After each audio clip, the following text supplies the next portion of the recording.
क्या कुछ हो रहा है, क्या कुछ करना चाहते हैं? नहीं, देखिए जो बदलाव दो चीज़ें हुई हैं टिकटिंग को लेकर जो 1 जुलाई से इफेक्टिव हुई हैं,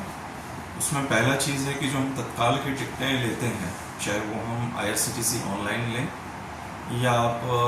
रेलवे स्टेशन से लेते हैं, तो उसमें अब उसे आधार जो मोबाइल आधारित आधार आपका आइडेंटिफिकेशन है उससे लिंक कर दिया गया है। और इससे ये सुविधा होगी कि जो जेन्युइन पैसेंजर्स हैं, आम यात्री हैं, उन्हें टिकट मिल पाएगी आसानी से।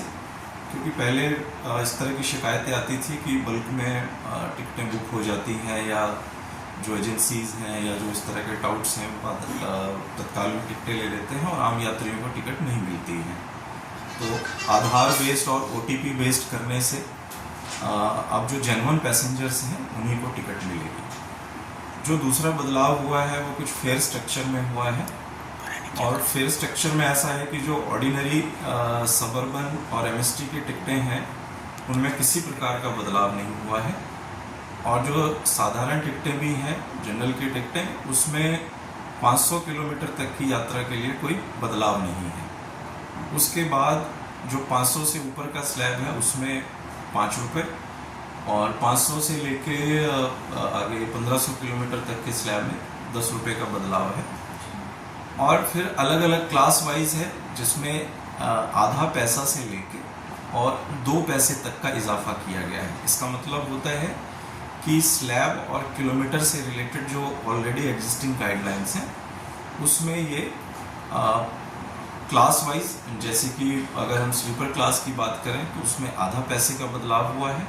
और अगर मैं उसे सेकंड AC या फर्स्ट AC की बात करूं तो उसमें 2 पैसे की बढ़ोतरी हुई है। देखिए ये बदलाव जो है इसमें नोटिफिकेशंस हम आपसे शेयर कर देंगे जो रेलवे बोर्ड ने कल जारी की है।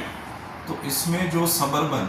ट्रेन्स हैं, सबर्बन में जो आप कहें मुंबई या मेट्रोज में जो हमारी लोकल ट्रेन्स चलती हैं, सबर्बन ट्रेन कहते हैं उसे, और इसके अलावा सबर्बन में जो MST जो मंथली सीजन टिकट्स लेते हैं, जो डेली कम्यूटर्स हैं, उसमें किसी प्रकार का बदलाव नहीं किया गया है। इसके अलावा जितने भी रिजर्व्ड अनरिजर्व्ड मेल एक्सप्रेस ट्रेनें हैं पूरे देश में चलती हैं उसमें ये बदलाव किया गया है, जो भी इससे पहले मैंने आपको बताया है। इसके अलावा जो राजधानी, अनुभूति, शताब्दी, इनका जो है वो सेपरेट नोटिफिकेशन आया जो पहले जी नहीं, इस नोटिफिकेशन में ये स्पष्ट किया गया है कि जो ऑलरेडी टिकट्स बुकड हैं पहले से, जो रिजर्वेशन का एक हमारा पीरियड होता है 60 डेज का, उन्हें पुरानी दर पे ही जो उन्होंने टिकट बुक कराई है उसी पे चलेंगे, और उनसे ट्रेन में किसी प्रकार का अतिरिक्त शुल्क नहीं, जो डिफरेंस ऑफ फेयर है वो नहीं लिया जाएगा। नहीं, देखिए ये आप लोगों से ही हमें पता चला, लेकिन ऐसा कोई नोटिफिकेशन नहीं आया अभी तक। जो चार्टिंग से रिलेटेड है वो गाइडलाइंस थोड़े दिन पहले रिवाइज हुई थी कि जो सुबह ट्रेनें चलती हैं जो 9 बजे 10 बजे है, जो कि PRS हमारा 8 बजे खुलता था और लास्ट मोमेंट पे चार्टिंग होती थी, तो उसे ये कर दिया गया है कि सुबह चलने वाली ट्रेनों का चार्ट रात के 9 बजे तक प्रिपेयर हो जाता है, और बाकी जो आप 4 से 8 घंटे की बात कर रहे हैं वो अभी उसका कोई नोटिफिकेशन नहीं है। सर तत्काल में जैसे आपको बताया आज से 1 जुलाई से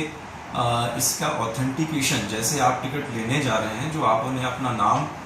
और जो मोबाइल नंबर भरा है उसमें, तो वो मोबाइल नंबर आपका ऑलरेडी जो हमें सबको पता है कि वो हमारे आधार से लिंक होता है, तो उस बेस पे आपको OTP आएगी और उस OTP से ही आपको टिकट बुक हो सकता है। ऐसा नहीं है कि मेरे नाम पे के बिहाफ पे आपके लिए कोई थर्ड पर्सन जाके कहीं से भी कोई टिकट बुक करा रहा है, नाम हमारा यूज कर रहा है या मोबाइल नंबर हमारा यूज कर रहा है।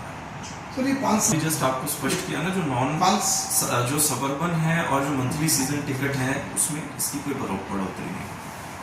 अगर अपने रिजर्वेशन फॉर्म में भरेंगे वो मोबाइल आपके साथ होगा,